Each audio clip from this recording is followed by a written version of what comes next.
اعوذ باللہ من الشیطان الرجیم بسم اللہ الرحمن الرحیم وآمنوا بما انزلت مصدقا لما معکم ولا تکونوا اول کافر به ولا تشتروا بآیاتی ثمنا قلیلا وإیایا فاتقون ولا تلبسوا الحق بالباطل وتکتموا الحق وانتم تعلمون صدق اللہ العظیم۔ معزز سامعین، گزشتہ آیات میں بنی اسرائیل کا تعارف کروایا گیا اور اللہ تعالیٰ نے بنی اسرائیل کو اپنا وعدہ یاد دلایا کہ تم نے جو مجھ سے وعدہ کیا ہے ایمان کا، اطاعت کا، وہ وعدہ پورا کرو، میں بھی اپنا وعدہ پورا کروں گا۔ اب وہ وعدہ کیا ہے؟ وہی انبیاء پر ایمان لانے کا، اللہ کی اطاعت کا وعدہ ہے۔ تو آگے اسی ایمان کی دعوت دی جا رہی ہے کہ اب اس وعدے کا وقت آن پہنچا ہے، ایمان لاؤ۔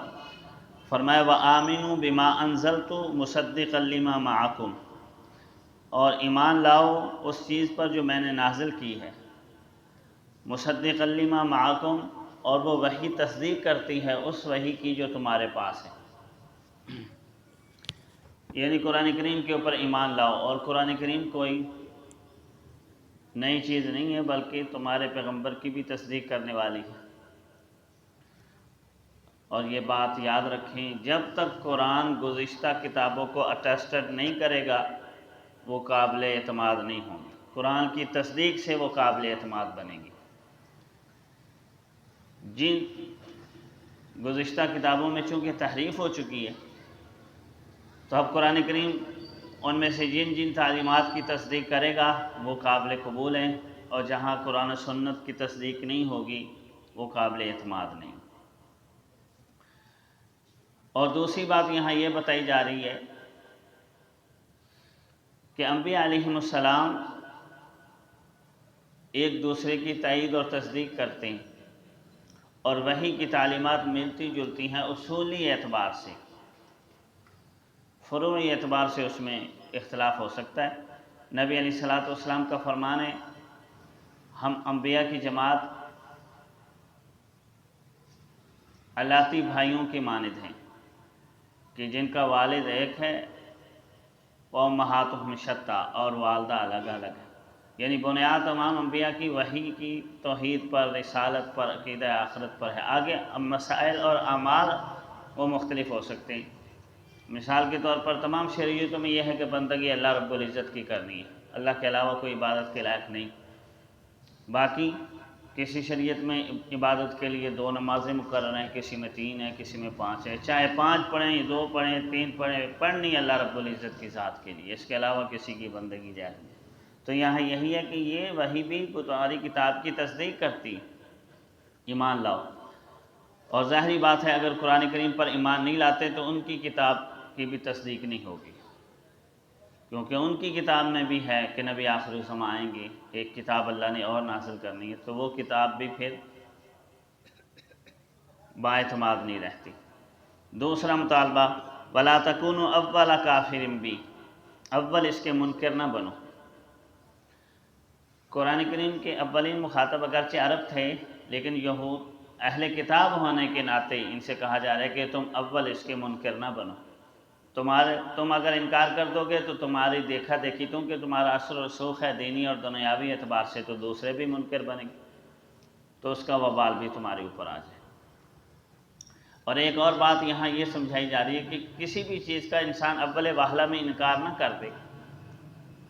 جب بھی کوئی بات آپ کے سامنے آئے تو اس کو غور تو کرو، غور و فکر کے بعد پھر انسان نتیجہ نکالے۔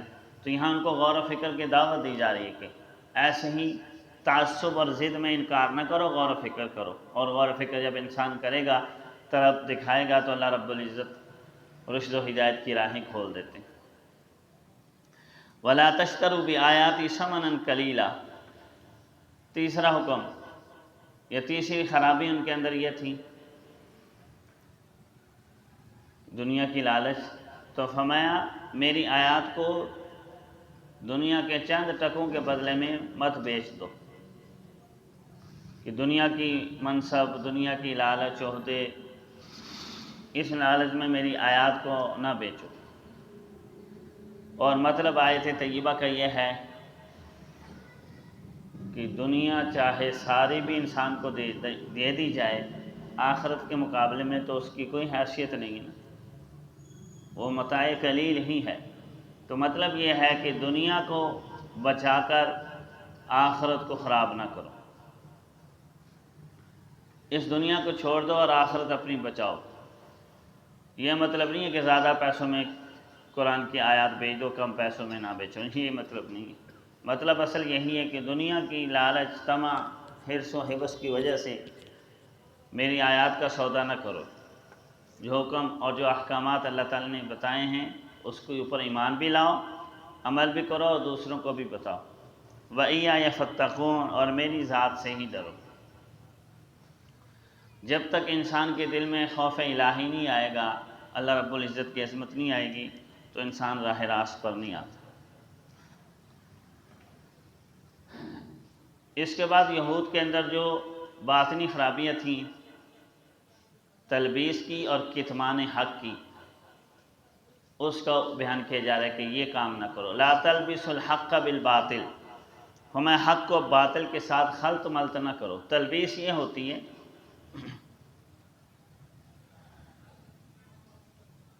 کہ ایسے گفتگو کی جائے کہ انسان کے سامنے حق واضح نہ ہو، یا اصل میں مدینہ طیبہ کے اندر دو طرح کے لوگ تھے۔ کچھ تو بالکل کسی کو کچھ پتہ نہیں تھا، اور کچھ کو نبی علیہ الصلوۃ والسلام، نبی آخر الزمان کا ادھر ادھر سے پتہ چل گیا، تو تصدیق کے لیے یہود کے پاس جاتے، کیونکہ یہ اہل کتاب تھے۔ تو جن کو تھوڑا بہت پتہ تھا تو وہ تصدیق کے لیے جاتے، تو ان کے سامنے ایسی بات کرتے کہ وہ شکوک و شبہات کا شکار ہو جاتے۔ جو تھوڑی بہت ان کو معلومات دوسروں سے ملی تھی اس میں بھی وہ شکوک و شبہات کا شکار ہو جاتے۔ اسے کہتے ہیں تلبیس، جیسے آج کی اصطلاح میں پروپوگنڈا کہتے ہیں، پروپوگنڈا کرنا، سچ کو جھوٹ اور جھوٹ کو سچ کر کے دکھا دینا۔ تو یہ اسی طریقے سے حضور علیہ الصلوۃ والسلام کی بتائی گئی علامات کو ایسے بیان کرتے کہ لوگ یہ سمجھنے لگ جاتے کہ شاید یہ وہ نبی نہیں ہے۔ جس طرح آج کے دور میں میڈیا کے اوپر یہ ہوتا ہے، فرنگی اپنے دور میں اس چیز کا بادشاہ رہا ہے، پروپوگنڈے کا، تو یہود بھی ان کے بھی استاد رہیں۔ تو اللہ تعالیٰ ان سے کہہ رہے ہیں لا تلبسوا الحق بالباطل، حق کو باطل کے ساتھ خلط ملط نہ کرو۔ وَتَكْتُمُوا الْحَقَّ، اور نہ حق کو چھپاؤ۔ حق کو چھپانا یہ ہوتا ہے کہ کچھ لوگ ایسے ہوتے تھے جن کو سرے سے کچھ پتہ نہیں تھا کہ وحی کیا ہے، نبی آخر الزمان کیا ہیں، تو وہ پوچھنے کے لیے جاتے تو ان سے چھپا جاتے، کہتے نہیں یہ وہ نبی ہے ہی نہیں، وہ اور نبی۔ کتمان حق بہت بڑا گناہ ہے۔ نبی علیہ الصلوۃ والسلام کا فرمان ہے کہ خصوصاً جو بنیادی دین کے مسائل ہیں یا ایمانیات ہیں، نبوت سے بڑھ کر، رسالت سے بڑھ کر اور کون سا مسئلہ ہو سکتا ہے، تو اس کو بھی چھپا جائے۔ ہمیں جو حق کو چھپا جائے گا الجم بلجام من النار، جہنم کی لگام اس کو پہنائی جائے، آگ کی لگام اس کے منہ میں ڈالی جائے۔ اور آگے دوسرے پارے کے اندر آ رہے فرشتوں کی، انسانوں کی، اللہ رب العزت کی لعنت ہوتی ہے ایسے افراد کی۔ تو ہمیں نہ حق کو باطل کے ساتھ خلط ملط کرو، نہ حق کو چھپاؤ، وانتم تعلمون، در حال کہ تمہیں پتہ بھی ہے۔ یعنی یہ جو خرابیاں یہود کے اندر تھی کہ حق کو چھپا جانا یا خلط ملط کر دینا، یہ کسی نادانستہ طور پر نہیں، جان بوجھ کر اس طرح کرتے تھے۔ جانتے بوجھتے علم رکھنے کے باوجود دین الہی، نبی علیہ الصلوۃ والسلام کی نبوت اور رسالت اور حق کو چھپا جاتے اور پروپوگنڈا کرتے۔